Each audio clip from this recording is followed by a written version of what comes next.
پیام پیشوای ملت همچون حجت جامعه و فراگیر تحلیل و بررسی عمیق تمامی ساحه‌های حیاتی مملکت و دورنمای رشد استوار کشور را در همه سمت‌ها در بر می‌گیرد. قیدگردی در واخوری وکیلان مجلس نمایندگان مجلس عالی جمهوری تاجیکستان با انتخاب کنندگان در ناحیه واسع. در این واخوری وکیلان مجلس نمایندگان مجلس عالی تاجیکستان از حزب اگراری تاجیکستان رستم لطیفزاده و زینالدین سفرزاده و رهبر حزب سوسیالیستی تاجیکستان وکیل در پارلمان تاجیکستان غفورزاده عبدوعلیم اشتراک داشتند.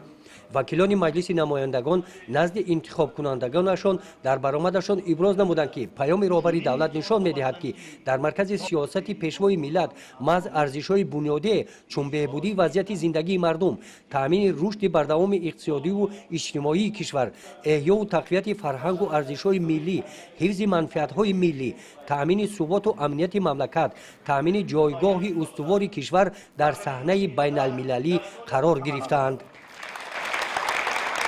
بعدی برآمدها در قسمت سوال و جواب و پیشنهادها وکیلان مجلس نمایندگان به سوالهای انتخاب کنندگان جواب دادند. در دایره پیام سالانه رهبری دولت همین گونه واخوری‌ها با انتخاب کنندگان در دیگر دهات‌های ناحیه دایر گردیدند.